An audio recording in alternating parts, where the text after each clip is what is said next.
আসসালামু আলাইকুম, আমি কানিশপাতি মাওয়ার্দা। পরিচ্ছেদ 2 হচ্ছে বাংলা ব্যাকরণ। বাংলা ব্যাকরণে আমরা কিছু বেসিক নিয়ে এখন আলোচনা করব। দেখো, প্রথম যে প্রশ্নটা দেওয়া আছে, ভাষার স্বরূপ বা প্রকৃতি নিয়ে আলোচনা করা হয় ব্যাকরণে। আমাদের মূলত ব্যাকরণে এগুলো নিয়ে আলোচনা করে।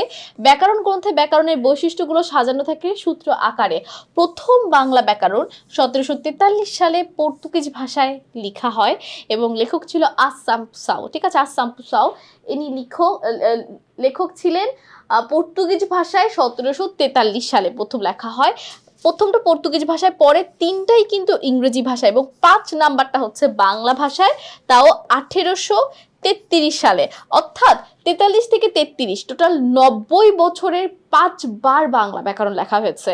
সর্বপ্রথম বাংলা ব্যাকরণ লেখা হয়েছে পর্তুগিজ ভাষায়, পরের তিনটাই লেখা হয়েছে ইংরেজি ভাষায়, 5 নাম্বার বাজে লেখা হয়েছে বাংলা ভাষায়। ঠিক আছে, এটা মনে রাখবে। অর্থাৎ প্রথম 4টাই কিন্তু বাংলা ভাষাই ছিল না।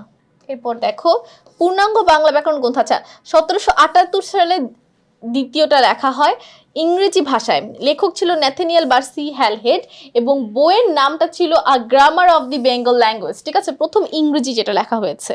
তারপর লেখা হয়েছে উইলিয়াম ক্যারি ইংরেজি ভাষায় বাংলা ব্যাকরণ রচনা করেন 1801 সালে, 3 নাম্বার। তারপর হচ্ছে রামমোহন রায় অর্থাৎ 4 এবং 5 নাম্বার বারের লেখক কিন্তু আবার সেম। প্রথমে রামমোহন রায় সেটাকে ইংরেজিতে লিখেছেন, তারপর সেটাকে বাংলায় লিখেছেন। তো রামমোহন রায় ইংরেজি ভাষায় বাংলা ব্যাকরণ রচনা করেন কত সালে?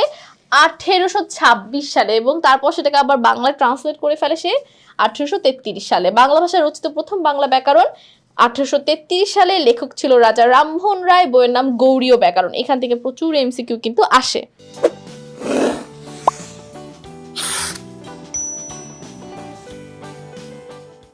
এরপর দেখো, ভাষার ক্ষুদ্রতম উপাদান হচ্ছে ধ্বনি। সবচেয়ে ছোট উপাদান হচ্ছে ধ্বনি।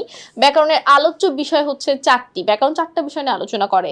একটা হচ্ছে শব্দতত্ত্ব, ধ্বনিতত্ত্ব, বাক্যতত্ত্ব, অর্থতত্ত্ব। শব্দের ক্ষুদ্রতম একককে বলে রূপ। ধ্বনিতত্ত্বের গুরুত্বপূর্ণ আলোচ্য বিষয় কি কি? দেখো, ধ্বনি রিলেটেড যা যা থাকবে, বর্ণ ও ধ্বনি রিলেটেড যা যা, বর্ণমালা, বাকযন্ত্র, ধ্বনিদল। রূপতত্ত্বের গুরুত্বপূর্ণ আলোচ্য বিষয়, রূপতত্ত্ব মানে হচ্ছে শব্দতত্ত্ব। রূপতত্ত্বের আরেক নাম হচ্ছে শব্দতত্ত্ব। তাহলে শব্দ ও পদ রিলেটেড, পদ নির্মাণ, শব্দ নির্মাণ, সন্ধি। বাক্যতত্ত্বের গুরুত্বপূর্ণ আলোচ্য বিষয় বাক্য রিলেটেড, বাক্য গঠন, বাচ্য, উক্তি, কারক, চিহ্ন। অর্থতত্ত্বের আলোচ্য বিষয় ঠিক আমাদের সূচিপত্র, বাংলা সেকেন্ড পেপার সূচিপত্রের একদম শেষে যেগুলো থাকবে, বিপরীত শব্দ, প্রতিশব্দ, বাগধারা, শব্দ জোর, বাক্যের ব্যঞ্জন, ইত্যাদি ইত্যাদি। ঠিক আছে, অর্থাৎ ব্যঞ্জনা, অর্থাৎ যেগুলো হচ্ছে শেষের সূচিপত্রের শেষের দিকে যে অধ্যায়গুলো আছে সেগুলো হচ্ছে অর্থতত্ত্ব। তার আগের দিকের অধ্যায়গুলো বাক্য তত্ত্ব, তার আগের অধ্যায়গুলো শব্দতত্ত্ব, এবং শুরুর দিকের অধ্যায় হচ্ছে ধ্বনি বা বর্ণতত্ত্ব। ঠিক আছে, বর্ণতত্ত্ব যদিও না, ধ্বনিতত্ত্বের মধ্যেই পড়বে।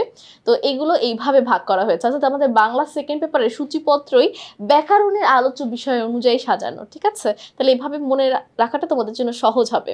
তো সকলকে অসংখ্য ধন্যবাদ আমাদের সাথে এই পর্বটি করার জন্য। পরবর্তী টাইপে আমন্ত্রণ রইল। আসসালামু আলাইকুম, আল্লাহ হাফেজ।